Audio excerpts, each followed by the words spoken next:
त्रिपाठी आप सभी का अपने YouTube परिवार में स्वागत करता हूँ। स्टूडेंट, जैसा कि मैंने अपने इस कह सकते हैं कि जो सिलेबस चलाया जा रहा है कंपटीशन का, उसमें मैंने नाम रखा है 0 to हीरो लेवल तक। ठीक है, तो हमने कल देख रखा था कि जो कह सकते हैं कि चंद्रगुप्त मौर्य थे, उनके बाद बिंदुसार आए तो क्या क्या किए थे, इन सब के बारे में हम लोगों ने पढ़ रखा था। सिकंदर क्या का जो मतलब कह सकते हैं कि मृत्यु, और इसके बारे में हम लोगों ने ऑलरेडी पढ़ चुके हैं। आज हम लोग पढ़ेंगे कि जो सिकंदर थे, सिकंदर के एक सेनापति थे, उन्होंने क्या किया। तो आज की क्लास को चालू करने से पहले, जैसे कि आप लोग जानते हैं कि हर वीडियो में हम लोग मोटिवेशन करते हैं, तो आज भी हम लोग क्या करेंगे कि एक बार 2 लाइन से मोटिवेशन जरूर करेंगे, उसके बाद ही हम लोग स्टार्ट करेंगे। ये हालात तेरी जंजीर तोड़ जाऊंगा, ये हालात तेरी जंजीर तोड़ जाऊंगा, अपने हाथों की लकीर मोड़ जाऊंगा, देखते रह जाओगे आंखें फाड़कर, अपनी तेरे सामने ऐसी तस्वीर खींच जाऊंगा। इसी के साथ हम लोग आज का वीडियो स्टार्ट करते हैं। स्टूडेंट, प्लीज अगर अच्छा लगता है तो मेरे वीडियो को ज़्यादा से ज़्यादा शेयर करो, लाइक करो, हो सके तो सब्सक्राइब कर दो, क्योंकि हम लोग को मेहनत लगता है स्टूडेंट। ठीक है, हम लोग अच्छा से कंटेंट तो नहीं दे पाते हैं, लेकिन कोशिश कर रहा हूँ धीरे धीरे आप तक पहुँचा दूंगा। आप किसी भी अगर एग्जाम की आप लोग तैयारी करते हैं तो मेरा इतिहास पढ़ के जाएं, मेरा इतिहास क्या जीके जीएस को पढ़ कर जाएं। मैं आपसे वादा करता हूँ कि एक भी जीके जीएस इससे बाहर नहीं आएगा। आइए हम लोग आज स्टार्ट करते हैं अपने क्लास। देखिए, अब एक सिकंदर से स्टार्ट करते हैं। ठीक है, सिकंदर का मैंने कल बता दिया था कि कहाँ पर मृत्यु हुई थी। एक मिनट स्टूडेंट, सिकंदर की मृत्यु कहाँ हुई थी? तो बेबीलोन में हुई थी। और कैसे हुई थी? तो वो सोचते हुए जा रहा था। क्या सोच रहा था? सिकंदर सोच रहा था कि ये सदुइया हमारा क्या करेगा, पूरा ले लेगा, जितना भी मतलब कर सकते हो कि हमारा ये क्लास नंबर फट रहेगा स्टूडेंट, जितना भी मेरा राजपाट है पूरा ले लेगा। इसकी टेंशन में जाते जाते कहाँ पे इसकी मृत्यु हो जाती है? बेबीलोन में, बेबीलोन में। ठीक है, अब आते हैं, अब ये लोग तो जा रहे हैं, इनकी सेना भी वापस जा रही है। सेना भी इनकी कहाँ जा रही है? इनके गांव कह सकते हो कि अपने जहाँ के निवासी है वहां पे जा रही है। ठीक है, तो सिकंदर का एक कह सकते हो सेनापति था। सिकंदर का एक सेनापति था जिसका नाम था सेल्यूकस निकेटर। अब देखो, बड़ा प्यारा नाम था, छोटा एकदम मतलब कह सकते हो चोर था। देखो, इसका नाम क्या था? Seleucus Nicator, Seleucus Nicator. आप लोग भी देख रहे हैं, बड़ा प्यारा नाम लग रहा है, सेल्यूकस निकेटर। कौन था? तो यहाँ पे लिख लो, सिकंदर का सेनापति था। कौन था दोस्तों, या फिर स्टूडेंट लोग, ये सिकंदर का सेनापति था। कौन? Seleucus Nicator. तो इसके मन में क्या चल रहा था कि हमको लगता है वो चोटिया वाला बाबा झूठ बोल रहा था, उसकी बातों पे हमारा क्या है, विश्वास नहीं लग रहा है कि नहीं मतलब भारत में कोई देवी होंगी जो कि हम लोगों को ऐसा करेंगे, मतलब हम लोगों को प्रताड़ित करेंगे, मतलब हम लोगों पे रुष्ट है, ऐसा कोई है नहीं। हमको लगता है बाबा मूर्ख बना रहा था। अब यहाँ पे देखो, किसके बाबा कहने का मतलब क्या है, किस बाबा की बात कर रहा है? तो वही चाणक्य या फिर चंद्रगुप्त की बात कर रहा है मेरे दोस्तों। किसकी बात कर रहा है? चाणक्य या फिर चाणक्य की, या फिर कह सकते हो विष्णुगुप्त की, या फिर कह सकते हो कौटिल्य की। ये तीनों नाम एक ही व्यक्ति के हैं। इसी को वो कह रहा है कि जो चुनिया वाला बाबा था, इनके चुनी थे ना, छोटी था, तो वो कह रहा है कि जो चुटिया वाला बाबा था, ये क्या हम लोगों को किया हुआ था, लगता है मूर्ख बनाया था कि भारत में ऐसी देवी है, तुम यहाँ से चले जाओ, भाग जाओ। ठीक है, और उसके मन में ये अवधारणा बैठ गया था कि नहीं, बाबा क्या कर रहे थे, झूठ बोल रहे थे। तो इसने क्या किया कि बोला कि देखो सेना, हमें वहां भी जाकर कभी ना कभी मरना है, इधर भी जाकर कभी ना कभी मरना है, चलो एक बार भारत में फिर से अटैक करते हैं। और इधर से क्या करता है, ये रिटर्न कर जाता है वापस। सेल्यूकस निकेटर जब कह सकते हो सिकंदर की बेबीलोन में मृत्यु हो जाती है, तो फिर ये रिटर्न करता है और कहाँ पहुंचता है? भारत के सिंधु नदी के पास। कहाँ पहुंचता है स्टूडेंट? यहाँ पे। तो यहाँ पे पहुंचने से पहले देखो, जो चंद्रगुप्त मौर्य थे वो एक कह सकते हो महत्वाकांक्षी राजा था, महत्वाकांक्षी। अब इसने क्या, देखो, पंजाब के दिलीप को जीता, फिर कह सकते हो घनानंद को मारा, वहां के मतलब कह सकते हो राजपाट को ले लिया, सैनिक को गिरा लिया। तो ये सोच रहा था कि जब मेरे साथ मेरे पीछे गुरु खड़ा है तो फिर सोचने की बात क्या है, चलो दे दनादन मारा जाए, मतलब जो आता है उसको मारा जाए। तो चंद्रगुप्त ने क्या किया, कहा कि देखो सेल्यूकस निकेटर, तुम मत आओ, तुम भारत में मत आओ, मैं खुद तुम्हारे पास आता हूँ। मान लो यहाँ पे राज कर रहा था कौन? चंद्रगुप्त मौर्य। चंद्रगुप्त सिर्फ नाम याद रखना, मौर्य वंश का पहला ये शासक था। इसके साथ साथ याद रखना इसकी मम्मी का नाम या फिर माँ का नाम क्या था, मुर्रा। अब देखो यहाँ पे क्या हुआ था, मुर्रा एक दासी थी। तो दासी क्या काम क्या होता है कि जो मतलब राजा है उनके यहाँ काम करना, वहाँ मतलब वैसे तो झाड़ू पोछा करना। तो इस टाइम में कैसे तो घनानंद की एक लड़की थी, एक बिटिया थी घनानंद की, ठीक है। और ये घनानंद की बेटी से बोला कि मैं एक न एक दिन तुमसे विवाह करूंगा। मतलब क्या कहा था, कह सकते हो कि उसने ये कहा हुआ था कि मैं तुमसे कभी ना कभी विवाह करूंगा। लेकिन एक बात देखना, याद रखना, ये विवाह कैसा किया था, वैसा कि यहाँ पे पापा को मार कर ना विवाह किया है जी। आप लोग भी जानते हैं घनानंद को मारने वाला कौन था, चंद्रगुप्त। और चंद्रगुप्त मारकर उसकी बेटी से शादी कर लेता है। तो ये दासी का लड़का था और आते जाते में इसने कह दिया था उसकी लड़की से, घनानंद की बेटी से, कि मैं तुमसे शादी करूंगा। अब देखो ये जो सेल्यूकस निकेटरवा था ये भारत वापस आ रहे थे और इधर ये महत्वाकांक्षी राजा बैठा हुआ था, कौन, चंद्रगुप्त। और इसके ऊपर कह सकते हैं कि ये खुश था कि मेरे ऊपर किसका हाथ है, मेरे गुरुजी का। और इसका गुरुजी कौन थे, चाणक्य थे, ठीक है। तो खुश था और इनको कहा कि अरे भाई इतना मेहनत करने की तुमको क्या जरूरत है, मैं खुद आ जाता हूँ तुम्हारे पास। और ये आया और आकर इनको बड़ी लतियाया। इनको क्या किया, इसको सेल्यूकस निकेटर को लतियाया। लतियाया का मतलब समझ रहे होंगे, लतियाया का मतलब खूब बहुत मारा। एक टाइम तो ऐसा आया, कह सकते हो एक वक्त तो ऐसा आया, मतलब एक समय ऐसा आया कि जो चंद्रगुप्त मौर्य था उसका तलवार और सेल्यूकस निकेटर की गर्दन एक साथ थी। गर्दन मतलब कह सकते हो कि अगर सिर्फ चंद्रगुप्त मौर्य खींच देता तो इनकी गर्दन धड़ से अलग हो जाती। इनका क्या होता, गर्दन धड़ से अलग हो जाता। अब देखो जब ऐसा हुआ कि गर्दन धड़ से अलग हो जाता तो इस समय इसकी बेटी, किसकी बेटी कह सकते हो, सेल्यूकस निकेटर की बेटी, सेल्यूकस निकेटर की बेटी। एक मिनट रुक जाओ स्टूडेंट, इसको इरेज कर लो नहीं तो फिर आप लोग को दिक्कत होने लगेगा, ठीक है। तो अब देखिए एक समय ऐसा आया कि चंद्रगुप्त का जो तलवार था, तलवार किसके गर्दन पे था, वही सेल्यूकस निकेटर के। तो उस टाइम में उसकी जो लड़की थी, इसकी सेल्यूकस निकेटर की, यहाँ पे मैं लिख देता हूँ सेल्यूकस निकेटर की, सेल्यूकस निकेटर की जो लड़की थी, यानी कह सकते हैं जो बेटी थी, वो चंद्रगुप्त मौर्य को बोलती है, चंद्रगुप्त मौर्य को बोलती है, चंद्रगुप्त मौर्य को बोलती है stop stop stop. Stop stop का मतलब एक चीज सुनो, स्टॉप स्टॉप तो बोलबे करती है। साथ साथ में देखो एक चीज है, हम लोग भी अभी फिलहाल लड़के हैं तो कोई लड़की एक बार आकर बोल दे तो हम लोग भी थोड़ा समझ जाएंगे, थोड़ा रुकेंगे, अरे भाई लड़की आ गई क्या बोलना चाहती है, इसकी बात समझ जाए। तो चंद्रगुप्त मौर्य को ये क्या बोलती है, स्टॉप स्टॉप स्टॉप, मतलब रुक जाओ रुक जाओ रुक जाओ, ठीक है। अब चंद्रगुप्त मुड़कर देखता है, तो मुड़कर देखता है तो इसकी बेटी का नाम था कार्नेलिया। क्या नाम था, कार्नेलिया। इसकी बेटी का, किसकी बेटी का नाम था स्टूडेंट, याद रखना, सेल्यूकस निकेटर की बेटी का नाम था कार्नेलिया, ठीक है। तो कार्नेलिया बोलती है चंद्रगुप्त से कि ओ नो ये मेरे डैडी हैं। तो कहता है चंद्रगुप्त कौन हो, तुम्हारे डैडी हैं, तो ऐसा मुझे नहीं करना चाहिए। अब देखो अब यहाँ पे क्या हुआ, अब जो सेल्यूकस निकेटरवा था वो देख रहा था कि चंद्रगुप्त क्या लगता है कि कार्नेलिया से टाका भिड़ रहा है। अब क्या करता है, टाका भिड़ा रहा है, लगता है इन दोनों का मतलब चक्कर चला रहा है। और चक्कर चलाने में सेल्यूकस निकेटरवा क्या करता है, और सोचता है कि इन दोनों को आपस में शादी करा देते हैं। क्या करा देते हैं फ्रेंड, शादी करा देते हैं, ठीक है। देखो मैं कोशिश कर रहा हूँ कि आप लोग को एक भोजपुरी का या फिर कह सकते हो एक नाटक के रूप में आप लोग को कहानी पढ़ा दूं, क्योंकि इतिहास ऐसा सब्जेक्ट है इतना बोरिंग लगता है कि हवा नहीं लगने देता है। अब मैं ऐसे पढ़ा रहा हूँ, लगभग देखिए आप लोग सिर्फ ध्यान से सुनिए, 2 बार 3 बार देख लीजिए। मैं कोशिश करूँगा कि आपको अच्छे से अच्छा समझा के मतलब आप लोगों का कंप्लीट करूँ। अब ऐसे अच्छा पढ़ाऊँ, मतलब कोशिश करूँगा इससे भी अच्छा पढ़ाने की, लेकिन अब आप लोग सोचेंगे कि अभी से अच्छा पढ़ा दूँ तो ये नहीं हो सकता दोस्तों, धीरे धीरे होगा। अब देखो सेल्यूकस निकेटरवा देख रहा था कि चंद्रगुप्त और कार्नेलिया में क्या भिड़ रहा है, टाका भिड़ रहा है, मतलब सेटिंग कर रहा है। तो सोचा इसने कि शादी करा दे, ठीक है।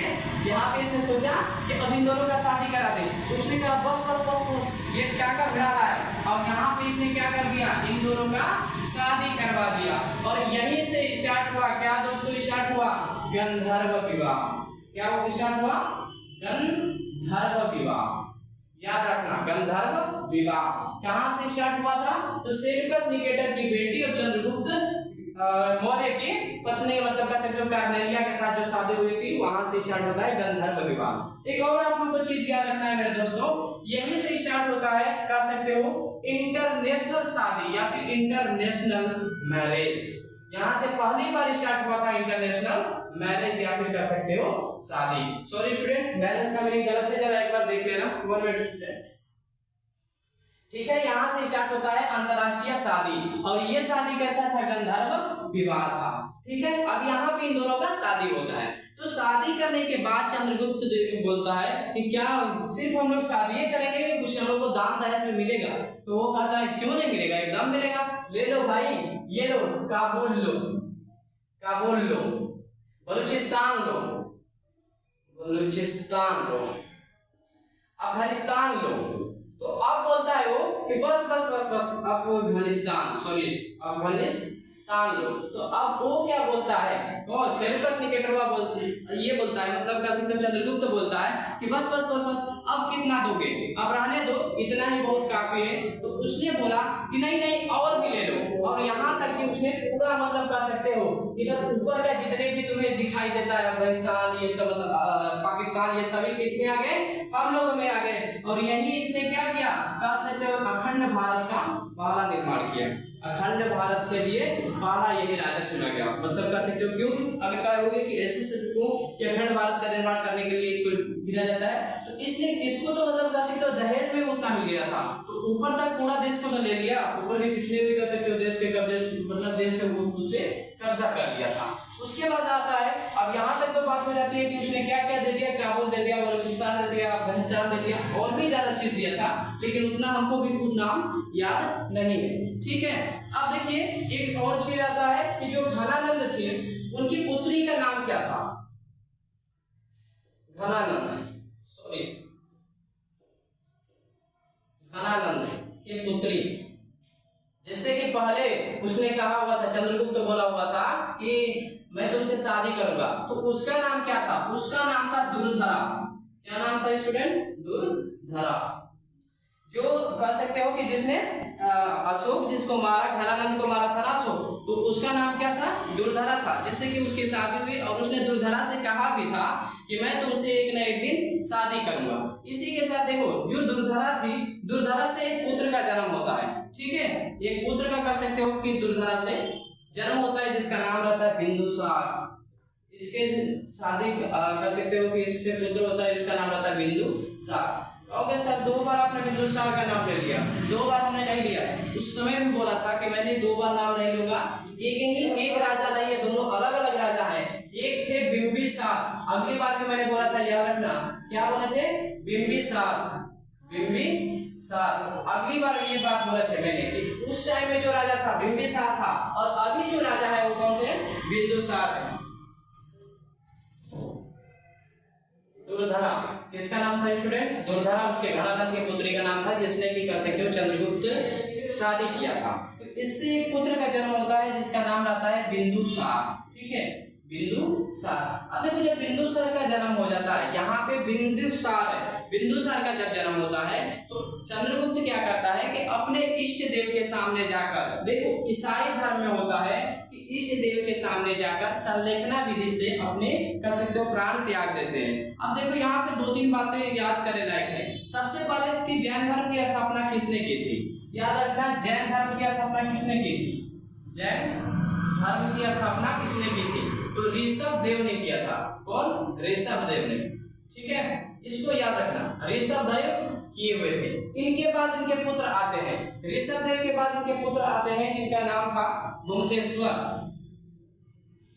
गुमतेश्वर। और इन्हीं के मूर्ति के सामने कर सकते हो, इसी गुमतेश्वर के मूर्ति के सामने जाकर वो चंद्रगुप्त जो था अपने प्राण त्याग देता है। और किस विधि से त्यागता है? तो संलेखना विधि से। अब देखो संलेखना विधि होती क्या है? तो संलेखना विधि का मतलब होता है अपने इष्ट देव के सामने जाकर, उनके सामने जाकर बैठ जाना और खाना पीना त्याग देना, मतलब खाना बनाना खाना और सिर्फ उनकी ओर देखते रहना, देखते देखते देखते देखते अपने प्राणों को छोड़ देना, ये संलेखना विधि कहलाता है। अब देखो कहोगे कि सर ऐसा क्यों है? देखो ईसाई धर्म में ऐसी कुछ परंपरा, जैन धर्म में ऐसी कुछ परंपरा है जिसमें कि कह सकते हो कि उन लोग बहुत काफी बनाते हैं। यहाँ तक कि कहो देखो जैसे कि मान लो हम लोग आलू खाते हैं, वो लोग कहता है कि आलू खेतों में बोया जाता है और जोता जाता है, मतलब खेत को जोता जाता है जिस टाइम में वहाँ पे बहुत सारे जानवर लोग मर जाते हैं या फिर जीव जंतु मर जाते हैं, इसलिए वो लोग आलू भी नहीं खाते हैं। और तो और देखो जैन धर्म में इतना माना जाता है कि वो लोग स्लीपर नहीं पहनता, मतलब चप्पल नहीं पहनता, कहता है कि हमारे पैरों से कोई मतलब जीव जंतु मर जाएगा। और उन लोगों को जब बाल कटवाना होता है तो वो लोग खुद बाल नहीं कटवाता है स्टूडेंट, बल्कि ये बाल को ऐसे कबार देता है, मतलब कहता है कि हम लोग को कैसे रहना चाहिए, एकदम संयंत्र रहना चाहिए। अब इतना भी तुम लोग समझ लो कि जो इंसान अपना बाल नहीं कटवाता ऐसे कबार देते हैं, कितना दर्द होता होगा। एक बाल कबरे तो कितना मतलब दर्द होता है, वो लोग पूरे बाल को अपने कबार कर रख देते हैं। तो संलेखना विधि मैंने समझा दिया कि संलेखना विधि क्या होता है। उसी से उसने क्या किया, इसने चंद्रगुप्त ने प्राण त्यागा। अब देखो बिंदुसार क्या हुआ, गद्दी पर बैठा, ठीक है, राजा बना और मगध पर कह सकते हो मगध की गद्दी पर कौन बैठा, बिंदुसार बैठा। कहाँ पे बैठा था, मगध की गद्दी पे राजा बनकर बैठा। बिंदुसार के दो पुत्र हुए। अब देख लो बिंदुसार के कौन कौन दो पुत्र हुए, एक हुआ अशोक और एक हुआ सुसील। सुसील याद रखना, दो पुत्र हुए, एक हुआ अशोक और दूसरा हुआ सुसील। उस टाइम में देखो बिंदुसार ने क्या किया हुआ था कि इसने दोनों लोगों को एक एक कह सकते हैं राज्य की राज्यपाल इनको बनाकर नियुक्त किया था। देखो ये जो थे मतलब कह सकते हो कि जो अशोक था, अशोक को जो सुसील था, सुसील को तक्षशिला मिला हुआ था, तक्षशिला के मिला हुआ था, मतलब इसको कह सकते हो जो सुसील था, सुसील को यहाँ का गवर्नर बनाया गया था या फिर राज्यपाल बनाया गया था तक्षशिला का। और ये कहाँ का था, तो ये स्टूडेंट कह सकते हो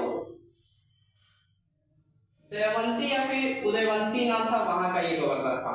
कहाँ का गवर्नर था, दमयंती या फिर उदयवंती। अब इसको नाम हमको खुद अच्छे से याद नहीं है, इसको जरा गूगल करके देख लेना। इसका है जो सुशील था, सुशील को कहाँ पे गवर्नर बनाकर भेजा, तक्षशिला में। अब एक बार देखो, एक बार ऐसा हुआ कि तक्षशिला वालों ने विरोध किया। विरोध क्या किया कि हम लोग सुशील के शासन में नहीं रह सकते, यानी बिंदुसार के शासन में नहीं रख सकते हैं, ये लोग अच्छे कह सकते हो कि राजा नहीं है। तो तक्षशिला में जब इसने ऐसा किया, मतलब तक्षशिला के मतलब कहने का है कश्मीर के साइड में ऐसा हुआ, कश्मीर के साइड में ऐसा मतलब वहाँ के लोगों ने विरोध किया कि नहीं हम लोग सुशील के मतलब कब्जे में नहीं रह सकते, उसके नियंत्रण में नहीं आ सकते।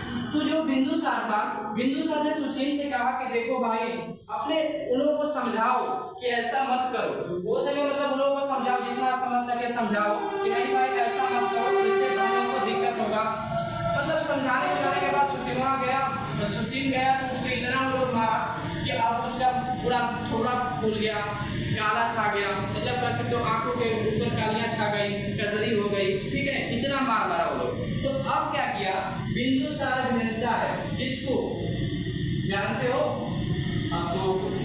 किसको भेजता है, अशोक। अशोक जब वहां पे जाता है तो पूरी तरह से विद्रोह को दबा देता है। क्या करता है, दबा देता है। किसको, जो विद्रोह था, जो विद्रोही थे उनको पूरी तरह से दबा देता है। अब देखो दबाने के बाद क्या होता है कि वो लोग जो राजा थे, यानी कह सकते हो जो बिंदुसार था, बिंदुसार ने सोचा कि लगता है इसने क्या कर दिया है, अपने प्रतिद्वंदियों को विरोध करने वालों को दबा दिया है। तो उसने उससे पूछा, किससे पूछा, अशोक से पूछा कि अशोक तुम्हारे यहाँ अब क्या हालचाल है। तो अशोक बोलता है कि देखो पिताजी हमारे यहाँ तो एकदम शांति हो गई है, मतलब अब यहाँ पे किसी भी प्रकार की कोई दिक्कत ही नहीं है, यहाँ पे विरोध करने वाला मतलब सब लोग शांत हो गया है। तो कहता है बिंदुसार अच्छा ऐसा बात है, तो हम क्या करते हैं अपने एक गुप्त कर्मचारी को भेजते हैं, मतलब जो यहाँ का कह सकते हो कि बिंदुसार के पास जो राजा था वो जाता है, किसके पास जाएगा, अशोक के पास। और अशोक के पास जब जाता है तो वो क्या देखता है, अशोक सबको मार दिया है। क्या किया है, जितने भी विरोधी थे उनको क्या किया, मार दिया है, काट दिया है। अब बताओ अशोक के बारे में भी सुन लो। अशोक का अर्थ होता है जिसके पास कोई शोक ना हो, अशोक बिना शौक वाला। अब इसने क्या देखा, अरे ये अशोक वाला घोड़ा को काट कर खत्म कर दिया है, विरोधी को खत्म, ना ही विरोधी है ना विरोध होगा। अब जाहिर सी बात है स्टूडेंट, जनता रहेगी तभी तो विरोध होगा, तो सभी को मार काट कर खत्म कर दिया है। अब जब उसने देखा कि नहीं अशोकवा सबको मार दिया, तो अशोक अब क्या करता है कि कह सकते हो झेलम नदी के किनारे किसकी स्थापना करता है, श्रीनगर की स्थापना करता है। और यही छोटा कहता है क्या कि अब कौन बिहरिया आएगा ना तो उसका नाम श्रीनगर था। क्या कहता है, अब कौन बिहरिया यहाँ सन उन्हीं का नाम क्या आगे श्रीनगर। ठीक, अब इतना याद रखना, कहाँ पे झेलम की स्थापना, अरे कह सकते हो श्रीनगर की स्थापना हुई है, झेलम नदी के किनारे, याद रखना। ठीक है, अब देखो जब उसने ये सब कर दिया तो उसको कुछ टाइम हुआ, जैसे मान लो महीना 2 महीना बीता होगा, तो उसको सूचना मिली कि तुम्हारे पिताजी डेथ कर गए। कौन डेथ कर गया, ये बिंदुसार डेथ कर गया, मतलब मर गया। तो वो तो पहले अशोक खुश हुआ, अरे चलो चलो अब हम ही को राज्य मिलने वाला है, मतलब उसने सोचा कि हम ही योग्य हैं, हमें को राज्य मिलेगा। जबकि उसका बड़ा भाई था सुसीम को मिलना चाहिए था, लेकिन उसने ऐसा नहीं सोचा। उसने सोचा कि अब देखो अब हमें को राज्य मिलेगा। अब देखो जब वो आया कहाँ पे, जहाँ पे बिंदुसार मरा हुआ था वहां पे आया, बिंदुसार जहाँ पे मरा हुआ था वहां पे आया। तो उसने पहले तो सोच कर आया हुआ था कि मुझे तो राजा बनना है, लेकिन जब यहाँ पे आता है और सबको रोता देखता है तो ये भी क्या होने लगता है, ये भी रोने लगता है, मतलब इसको भी ये भी मतलब चिल्लाने लगता है, ओ पापा ओ पापा पापा, मतलब जैसे कहते हैं ना रोते हैं वैसे चिल्लाने लगा। लेकिन तब तक कुछ देर के बाद देखता है कि अरे सब लोग रो रहा है, और रोइए नहीं रहा है, रोता तो एक बात चलता, सब लोग पापा पापा पापा रो रहा है। अब इसके मन में क्या हुआ, सोचने लगा अरे एक हमें तो भाई है, एक सुसीम है, एक अशुभाम है, तो फिर ये सभी लोग इतना पापा पापा काहे कर रहे हैं। तो बाद में पता क्या चला कि बिंदुसार बड़ा खच्चर आदमी था। खच्चर आदमी कहने का मतलब समझ रहे हो, इसने 16 शादियां की हुई थी, ये क्षेत्र आदमी था, ये 16 शादी करता है, उसको आदमी बोला जाता है जी, इसको क्षेत्र बोलेंगे। ठीक है, बुरा मत मानना, ऐसे हमने मजाक किया है। अब पता क्या चलता है कि जो बिंदुसार था, बिंदुसार कितनी शादियां किया हुआ था, 16 शादी, और 16 शादी से उसको कितने लड़के प्राप्त हुए थे, 99 धन 1 इक्वल टू 100 धन 1, मतलब टोटल मिलाकर 101 हुए थे। अब देखो इसका मतलब क्या है, 99 उसके पुत्र और एक यहाँ पे अशोक है, यानी टोटल मिलाकर 100, और एक यहाँ पे जो लिखे हैं एक उसकी पुत्री थी। ये कौन थी, एक पुत्री थी। तो अशोकवा जब देखा कि अरे भाई ये तो मतलब पूरा कह सकते हो कि 100 खंडों में राज्य डिवाइड हो जाएगा, तो उसको कहा अरे नहीं ऐसा नहीं होने देंगे, कभी ऐसा नहीं होगा कि 100 लोगों में बांटा जाएगा। तो अब उसने काम किया जो करना होता है, वो क्रियाकलाप किया, और उसके बाद सभी भाइयों को बुलाता है पटना, कहता है कि कल सुबह सभी लोग पटना आ जाना, वहीं पर क्या किया जाएगा, राज्यों का बंटवारा किया जाएगा, मतलब डिवाइड किया जाएगा कि किसको कहाँ का राज्य मिलेगा, वहीं पे बंटवारा होगा, वहां पे आ जाना। सभी लोग आते हैं। तो जब सब लोग पटना में आता है तो अशोक क्या करता है, अशोक एक एक भाइयों का गला रेत देता है। गला रेतने का मतलब स्टूडेंट एक एक भाइयों का करते करते 99 भाई को मार देता है, 99 भाइयों को अपना क्या करता है, बलि चढ़ा देता है। और वो बलि चढ़ाकर कहाँ पे डाल देता है, एक कुआं था पासी में, उस कुएं में उसको डाल देता है। अब देखो यहाँ पे घटना घटती है, 99 भाइयों को मारते हुए उसकी बहन जो थी, बहन अभी बोले ना कि यहाँ पे उसकी एक पुत्री भी थी, तो उसकी जो बहन थी, बहन देख लेती है। तो बहन जब देखती है और ये भी देख लेता है तो कहता है क्या बहन तोहरो के कुछ चाहिए, तब बहन कहती है ना भैया हमको कुछ नहीं चाहिए, खाली हमारा ब्याह कराई दो, हम यहाँ से तुमको छोड़ छाड़ के चले जाए। तो अशोक कहता है हाँ बहन सब चीज ले लो, लेकिन राज्य में बंटवारा नहीं, राज कौन करेगा, सिर्फ हम करेंगे। मतलब उसके कहने का है कि सिर्फ राज्य पे किसका अधिकार रहेगा, अशोक का। यहाँ तक कि उसने सुशील को भी मार दिया जो उसका बड़ा भाई था, कह सकते हो, यानी 99 धन 1 में 99 लोगों की बलि चढ़ा दिया, एक खुद बचा और एक उसकी पुत्री बची, जिसको कि उसको भी मारने के लिए बोला कि क्या बहन तोरो के राज्य चाहिए। अगर तो वो भी जानती थी कि अगर कहेंगे कि हाँ राज्य चाहिए तो हमरो गर्दन फट जाए, मतलब कबार के मार देता। इसलिए उसने कहा ना भैया हमको राज लेना चाहिए, हमारा ब्याह कराई दो, हम चले जाएं, अब तुमको पूरा राज देकर हम लोग चले जाएं। तो यही पे आज की कहानी समाप्त होगी स्टूडेंट। मिलेंगे कल नेक्स्ट वीडियो में। अगर आप लोगों को अच्छा लगा हो तो प्लीज लाइक करना, ज्यादा से ज्यादा शेयर कर देना, और हो सके तो एक सब्सक्राइब कर देना। सब्सक्राइब का कोई खास पैसा रुपया नहीं लगता है। मिलते हैं नेक्स्ट वीडियो में, तब तक के लिए जय हिंद, जय भारत, जय बिहार।